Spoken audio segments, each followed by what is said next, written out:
Imaginad que en el grupo de oración, suponed por un momento de que hay un encargado de comenzar la oración y dentro de esa oración, bueno, pues habláis y el que está encargado, digamos, os dice: hermanos, han pasado por esta iglesia los mejores predicadores.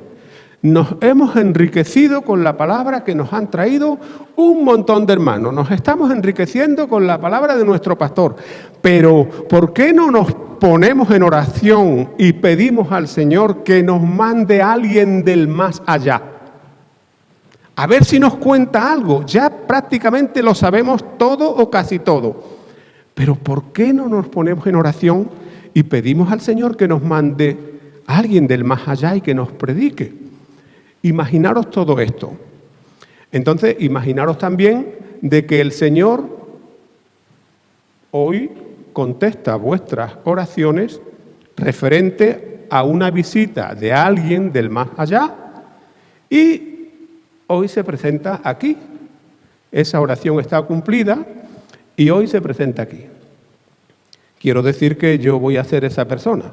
Yo casi me voy a creer que soy la persona por la que vosotros habéis orado, que no os voy a decir el nombre ni tampoco sabéis quién es, lo vais a adivinar prácticamente nada más que empiece, pero como siempre existirá la posibilidad de que alguien diga: bueno, ¿y este quién es?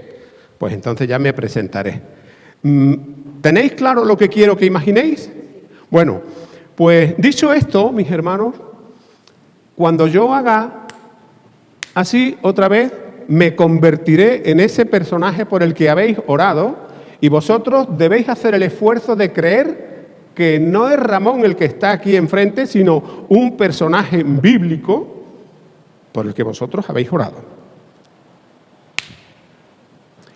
Estoy mirando en medio de vosotros a ver si identifico a alguno de mis compañeros, pero no los identifico, a alguno de mis hermanos, pero no los veo. Y os digo esto porque estoy pensando cómo debo trataros, porque la verdad es que de compañeros no puedo trataros. Nunca hemos sido compañeros de nada, pero tampoco puedo trataros de hermanos, por desgracia, porque yo nunca fui un auténtico hijo de Dios. Como imagino, seréis todos vosotros. Por lo tanto, como no puedo trataros ni de compañeros ni de hermanos, porque yo nunca fui un auténtico hijo de Dios, ni hemos sido compañeros de aventuras de nada, bueno, pues permitidme, por favor, que os trate de amigos. Pero bueno, ¿cómo es posible que más de uno se estuviera preguntando: bueno, ¿y este quién es? Hemos estado orando al Señor, hoy ha venido, ¿pero quién es? Bueno, pues permítanme que me presente. Mi nombre es Judas Iscariote, el que traicionó a Jesús. Judas Iscariote. ¿No es verdad que cuando uno nada más escucha mi nombre se pone como a la defensiva? ¿Acaso alguno de vosotros puso por nombre o pondría por nombre Judas a cualquiera de vuestros hijos varones? ¿Os gustaría acaso que cualquiera de vuestros nietos fuese llamado con mi nombre? Amigos míos, algo ha pasado en mi vida, algo pasó en mi vida. La verdad es que yo no sé si pasó en mi niñez, en mi infantilidad, en mi adultez o en mi vejez. Yo no sé cuándo pasó eso en mi vida, pero algo pasó en mi vida, por lo cual hoy en la actualidad todo el mundo se asusta y casi se sorprende cuando escucha el nombre de Judas. En la lengua española, cuando alguien dice: mira, ese es un Judas, el tal está diciendo que el otro es un traidor. El otro es un traidor. Y la traición, amigos míos, la traición fue el estigma de mi nombre. Pero Judas era un nombre muy bonito. Es un nombre muy bonito. Cuando mis padres me pusieron el nombre de Judas, me estaban poniendo un nombre muy bonito porque Judas, el nombre de Judas, absolutamente nada tiene que ver con la traición, pues su significado es el alabado, alabanza de Jehová, alabanza de Dios. Judas fue uno de los hermanos de Jesús. Judas fue uno de los patriarcas. Judas fue un general judío llamado Judas Macabeo, o Judas el martillo, porque Macabeo significa el martillo, y eso quería decir que cuando a la hora de que Judas Macabeo tenía que defender a la nación de Israel, el pueblo de Dios, él peleaba a martillazos. Judas Macabeo, Macabeo significa martillo. Judas, como digo, fue uno de los hermanos de Jesús, uno de los patriarcas, y fue como Judas Macabeo. Y Judas Macabeo, amigos míos, fue como una especie de Cid Campeador para los españoles. Fue como una especie de Simón Bolívar para los hispanoamericanos. Fue como una especie de Guillermo Tell para los suizos. Pero también fue como una especie de George Washington para los norteamericanos. Por lo tanto, cuando mis padres me llamaron Judas, me estaban poniendo un nombre con toda la confianza, porque mis padres deseaban que su hijo fuera una auténtica alabanza para Jehová Dios y no que llegara a ser, por desgracia, el traidor más grande de la historia, porque traicioné al Rey de Reyes y al Señor de los Señores. Bueno, Judas era mi nombre, pero ¿y mi apellido? Mi apellido era el no va más. Iscariote, de Iscariot, una barriada, un barrio a las afueras de Jerusalén. Y el ser de Jerusalén, el que Judas fuera de Jerusalén, eso quería decir que yo era un judío de pura cepa. Eso quería decir también que yo era el único de los apóstoles de Jesús que no era galileo.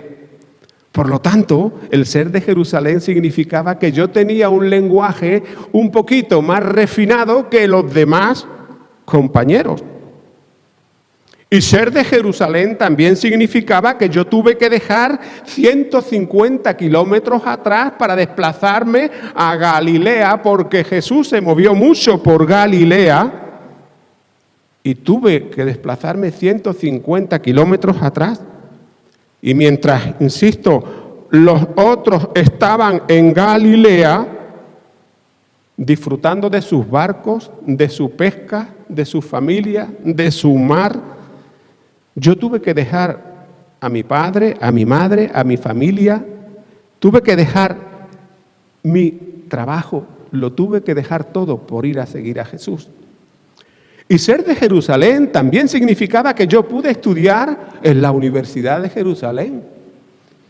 Pude estudiar el arte de la economía y las ciencias empresariales. Por eso me asignaron la bolsa, porque yo fui el tesorero del grupo.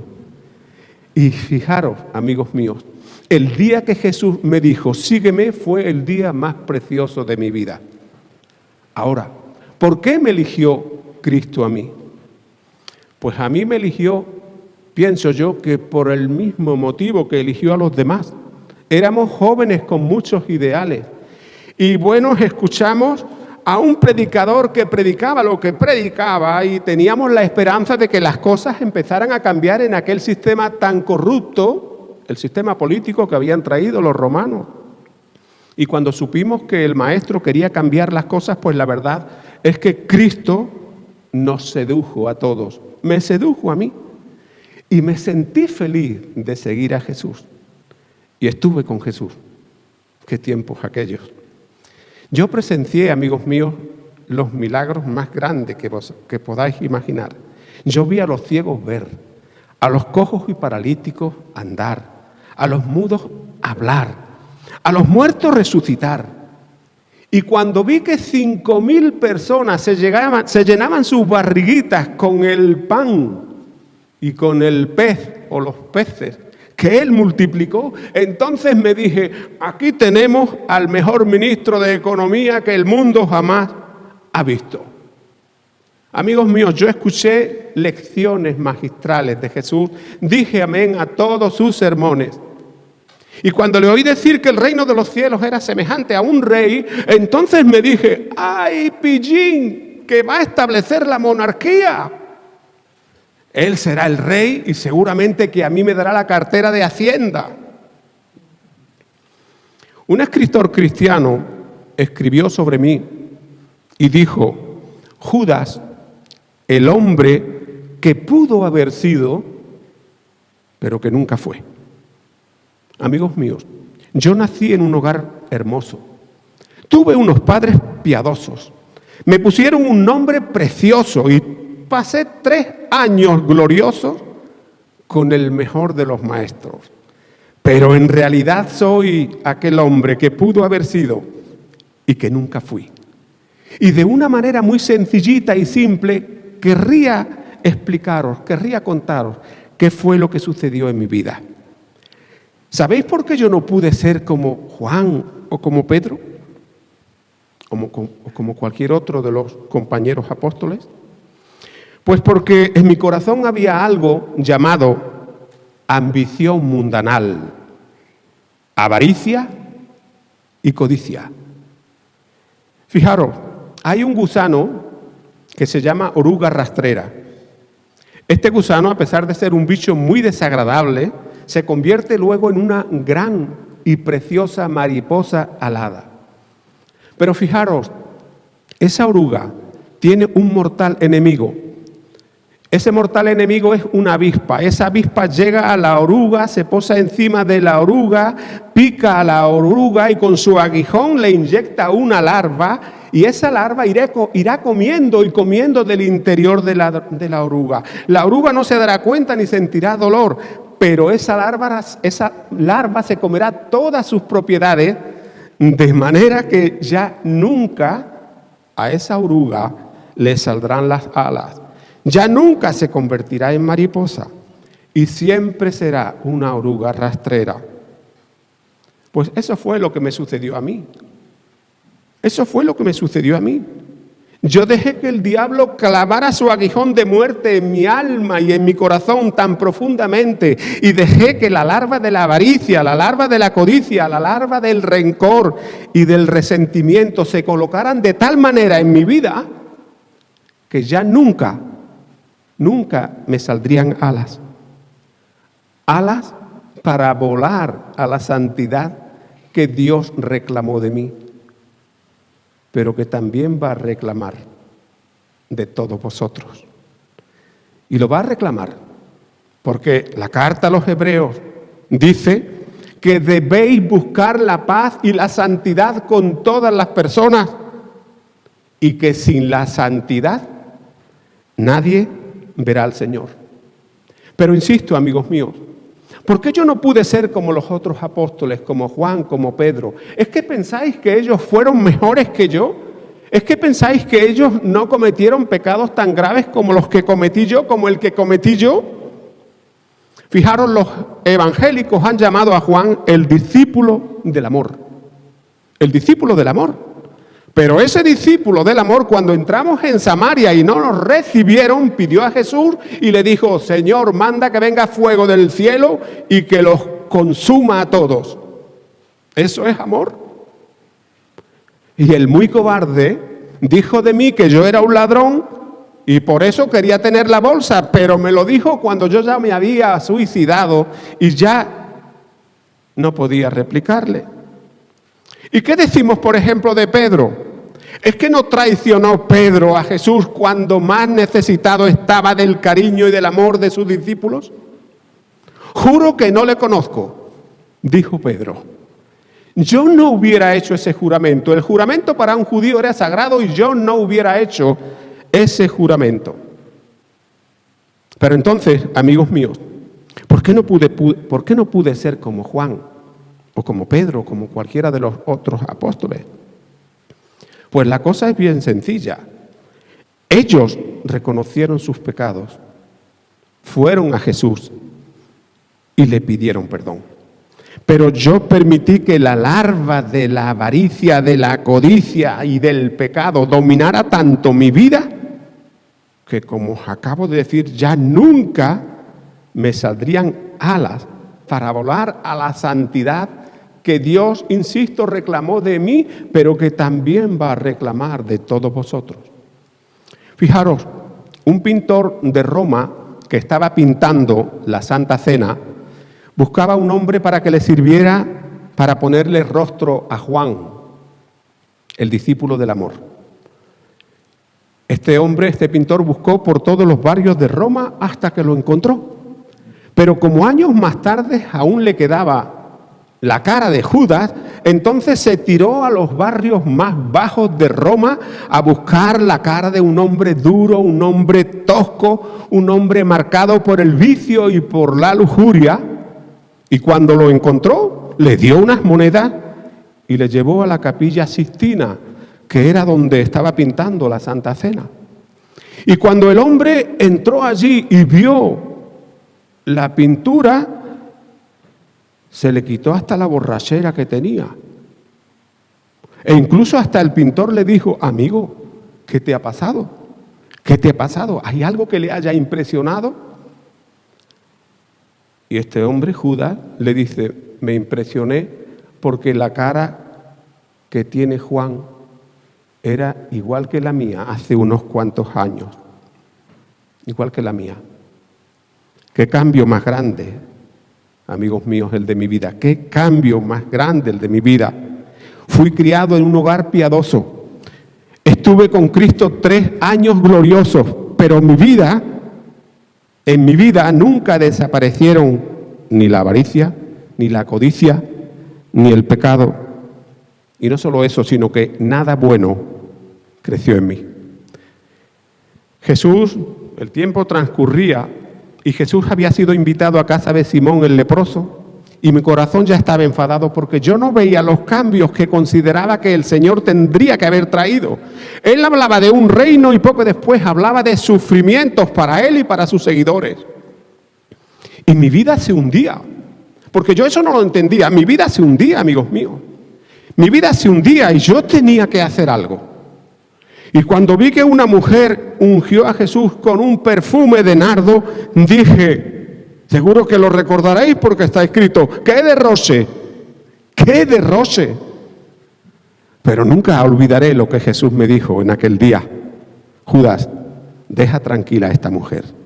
No te metas con esta mujer, porque me ha ungido para la sepultura. Y cuando yo oí esas palabras me dije: ¿sepultura? Pero si hace algunos años, hace algunos días que entramos en Jerusalén como triunfadores. Bendito el que viene en el nombre del Señor, decían. Bendito el Rey de Israel, hosana en el cielo, entramos como vencedores. Y cuando vi esa gran entrada, cuando yo me di cuenta de toda esa gran entrada, entonces ya empecé a preguntarme y a decirme: ahora es cuando va a empezar el reino, ahora es cuando va a empezar la división de cartera. Ahora entiendo por qué la mamá de Juan pidió a Jesús que uno de sus hijos estuviera a la derecha y otro a la izquierda, vicepresidente primero y vicepresidente segundo del gobierno. Y yo dije: y a mí me dará la cartera de Hacienda. Pero, amigos míos, todos aquellos hosanas y toda aquella entrada triunfal quedaron, según yo, en pan para hoy y en hambre para mañana.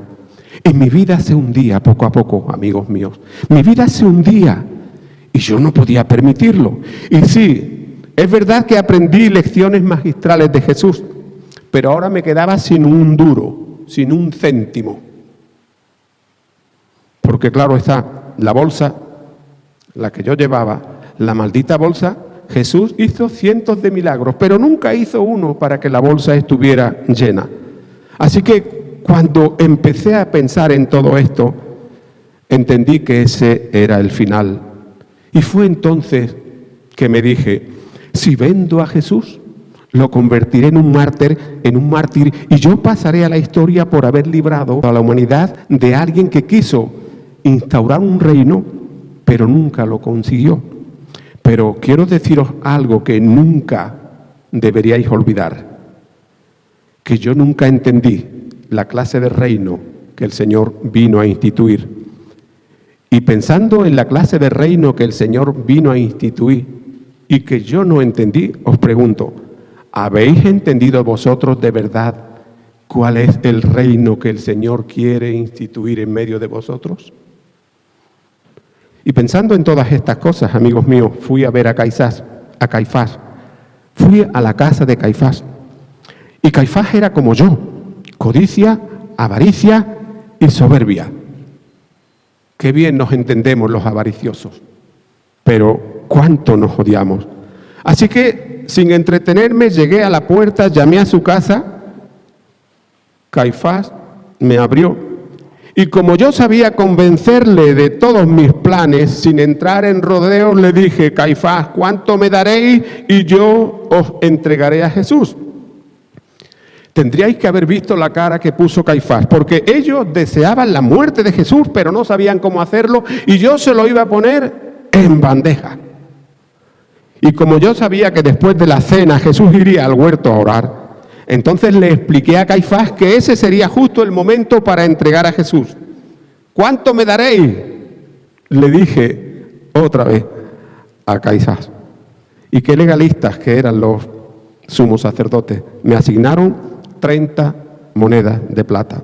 No era mucho, pero como dice un refrán por ahí, más vale pájaro en mano que ciento volando.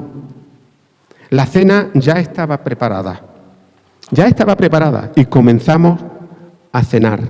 Y mientras que Jesús nos hablaba y nos decía: mi paz os dejo, mi paz os doy, y nos hablaba de la venida del Consolador, de la venida del Espíritu Santo, esos eran mis pensamientos para traicionar al inocente.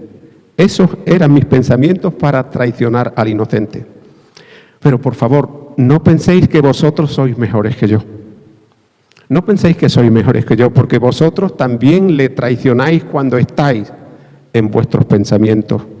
Cuando tendríais que tener un mismo espíritu y estar todos en un mismo pensamiento, vosotros también, no digo todos, pero muchos de vosotros también le traicionáis. Porque esta es la realidad, amigos míos, que sucede cuando en la persona hay pecado, y cuando tenemos pecado, nuestro corazón lo tenemos alejado del Señor. Y seguía discurriendo la cena, y mientras cenábamos, Jesús dijo: uno de vosotros me va a entregar. Y yo miraba a los demás. Yo miraba a los demás porque decía: soy yo el que le voy a entregar. Pero me tranquilicé porque vi que muchos de los compañeros decían: maestro, soy yo, maestro, soy yo. Es decir, que me tranquilicé porque ellos reconocieron que también podrían haber sido los traidores. Pero amigos míos, Cristo me estaba haciendo reflexionar a mí. Cristo me estaba haciendo reflexionar a mí para que meditara sobre mi traición. Pero fijaros que como ya no quise estar en la presencia de Dios, en la presencia del Espíritu, en la presencia del Hijo, entonces hice todo lo que pude para irme. Y Jesús me dijo: Judas, lo que vas a hacer, hazlo pronto. Y yo digo: me voy, ya me voy. Empecé a caminar por la calle, directo para la casa de Caifás, muy pensativo. La guardia romana ya estaba preparada. Llegué a ver a Caifás, hablé otra vez con él del plan para entregar a Jesús. ¿Cómo conoceremos a Jesús?, me dijo Caifás. Porque por la noche todos los gatos son pardos. ¿Entendéis esta expresión de que todos los gatos son pardos? Que por la noche es oscura. Lo he querido matizar un poquito por si no lo sabíais, ¿no? ¿Cómo lo reconoceremos? Porque por la noche todos los gatos son pardos. No te preocupes, Caifás, le dije, no te preocupes por nada, porque yo lo tengo todo planeado perfectamente para esa entrega. Yo me acercaré a él y a quien yo bese, a ese debéis arrestar.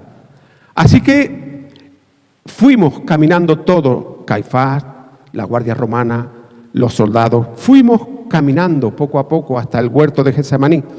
Y fijaros que durante el tiempo que tardamos en llegar hasta el huerto de Getsemaní, tuve tiempo de pensar en todo lo que iba a hacer. Las 30 monedas que llevaba en la bolsa no dejaban de tintinear, de sonar. Era como si por el sonido de las monedas sonando, Dios, el Padre, me estuviera diciendo: detente, Judas, detente, arrepiéntete, ¿qué vas a hacer?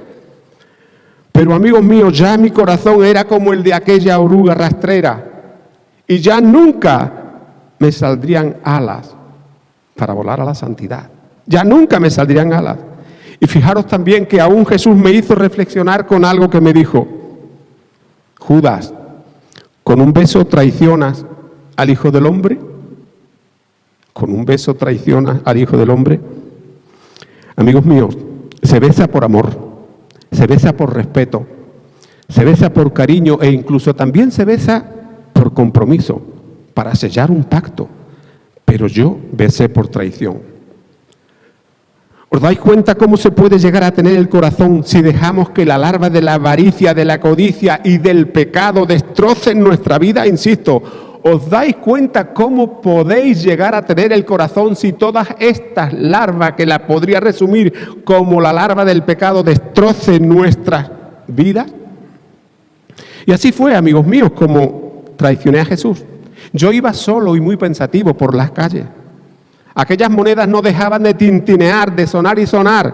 Y fue entonces que sentí remordimientos.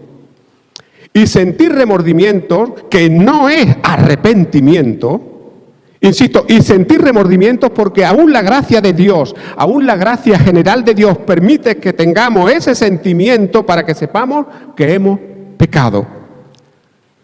Y fue entonces que otra vez fui a la casa de Caifás para verle, para devolverle el dinero, porque entendí que había traicionado al inocente. Pero Caifás me mostró el mismo rostro que tenía: avaricia, codicia y ambición. Vete, Caifás, lo hemos hecho todo legal. 30 monedas de plata estaba establecido, 30 que te puse una detrás de la otra en tus manos. Pero insisto, amigos míos, ¿por qué yo no pude ser como Juan? ¿Por qué no pude ser como Pedro o tal vez como los otros apóstoles? Yo sentí remordimientos, pero no quise ir a Jesús a pedirle perdón. La Biblia dice que ¿de qué le servirá al hombre si ganara todo el mundo, pero al final pierde su alma? Y en resumidas cuentas, aunque todavía queda un poquito más, esta fue mi historia. Esta fue mi historia y el final ya lo sabéis. Después de todo esto, me ahorqué. Pero quiero deciros algo que nunca deberíais olvidar. ¿Sabéis que cuando una persona muere quiere ser evangelista? Cuando una persona muere quiere ser evangelista. Pero por favor, que nadie se equivoque, porque no estoy diciendo evangelista en el sentido de evangelizar, en el sentido de ser cristiano. Estoy diciendo evangelista porque eso mismo fue lo que le pasó al rico de la parábola del rico y Lázaro. El rico se dirigía al Dios de los cielos y decía: Padre Abraham, haz que yo resucite de los muertos para que pueda ir a predicar a la gente de mi pueblo, a la gente a la que amo, para que no vengan a este lugar de tormento. Se quiso convertir en evangelista. Pero voy a deciros otra cosa que tampoco deberíais olvidar: que ni los familiares de este rico, ni los habitantes de su pueblo tuvieron el privilegio que vosotros tenéis hoy. Porque hoy Dios ha permitido que Judas Iscariote venga desde el infierno para que os prevenga de 3 peligros que podrían estar acechándoos durante toda vuestra vida. El primero: empezar bien en los caminos del Señor no es suficiente si se acaba mal. Yo empecé bien, unos padres piadosos, un nombre maravilloso, alabanza de Jehová, pero no fui constante. Por lo tanto, nunca penséis que porque empezasteis bien en los caminos del Señor, eso nos dará la garantía de acabar bien. Y os digo esto porque muchas personas empezaron bien una carrera y la acabaron mal o muy mal. Hubo un francés llamado Robespierre que no quiso ser juez cuando era joven, pero que cuando fue mayor condenó a miles de personas a la guillotina. No quería ser juez porque no quería condenar a nadie, pero cuando fue mayor fue juez y mandó matar a miles de personas con la guillotina. Empezó bien la carrera, la acabó mal. Por lo tanto, amigos míos, empezar bien no es garantía, no es suficiente si se acaba mal. Dios dice: sé fiel hasta la muerte y yo te daré la corona de la vida. Por lo tanto, hay que empezar bien, caminar bien y acabar bien. Y una vez que hayamos puesto las manos en el arado de la palabra de Dios, no miremos para atrás, no miréis para atrás. El cristiano auténtico, el cristiano que es de verdad nacido de nuevo, empieza bien, camina bien y acaba bien, porque es el Espíritu de Dios quien le ayuda y le ayudará durante todo el trayecto. El apóstol Pablo, a quien yo no tuve el placer ni el gusto de conocer porque ya me había ahorcado, dijo, fijaros lo que dijo, he acabado la carrera, he guardado la fe, por lo tanto me está garantizada la corona de justicia que el Señor me dará en aquel día. ¿Habéis visto alguna vez una convicción tan grande? Pero esa misma convicción la podéis tener todos y cada uno de vosotros, amigos míos. La podéis tener todos y cada uno de vosotros si fijáis vuestros ojos en Cristo y no volvéis para atrás. El segundo peligro que el Señor me ha pedido que os prevenga es que nunca os dejéis llevar por la venganza, el rencor o el resentimiento. Y amigos míos, no debéis dejaros llevar por estos sentimientos porque la venganza destruye el amor. La venganza destruye la esperanza y destruye la vida. Y esto os lo digo por mi propia experiencia. No porque me lo hayan contado, esto os lo digo por mi propia experiencia. No os venguéis los unos de los otros, dice la palabra del Señor, sino dejad a Dios la venganza porque está escrito, mía del Señor es la venganza y yo seré el que pague. Y el tercer peligro del que quiero preveniros es que tengáis mucho cuidado con el pecado imperdonable.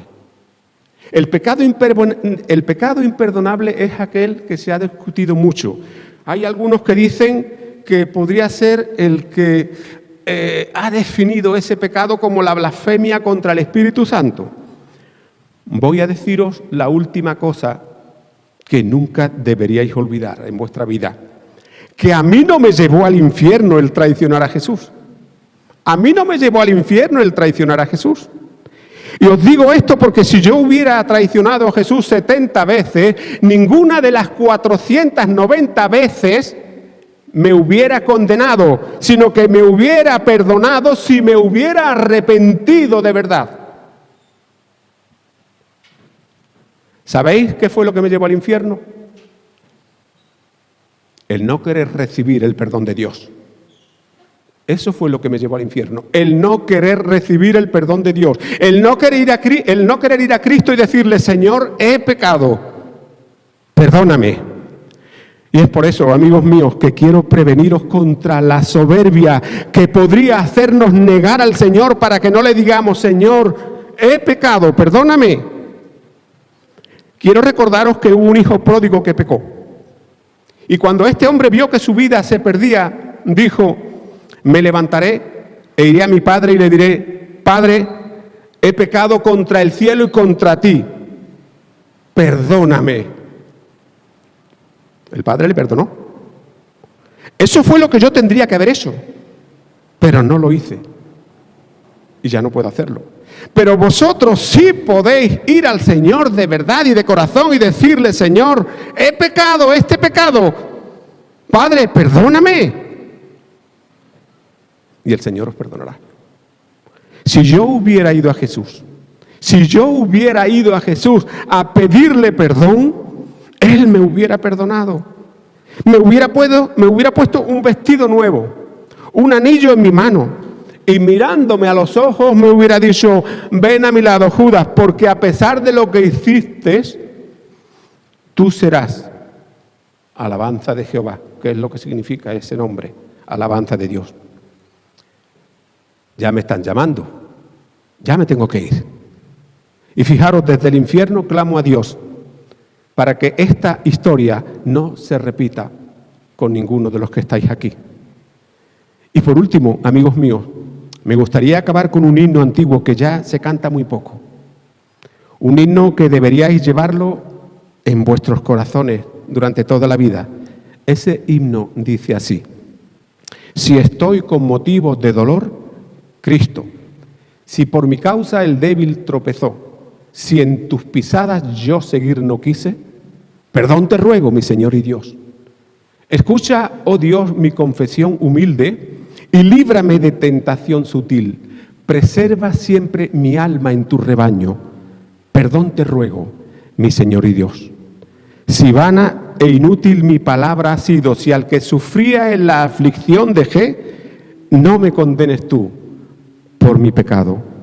Perdón te ruego, mi Señor y Dios. Ya no soy Judas. Ahora vuelvo a ser otra vez vuestro hermano Ramón. Y la verdad es que confío de corazón que este testimonio, bueno, pues os haya servido, os sirva para vuestro caminar diario en los caminos del Señor. Y ahora, pues me gustaría que pudiéramos orar y para eso voy a invitar a vuestro pastor, como ni podría ni debería ser de otra manera, para que ore por todos nosotros. Gracias damos al Señor por lo que hemos escuchado, ¿no verdad? Nos ha hecho estar ahí cautivos.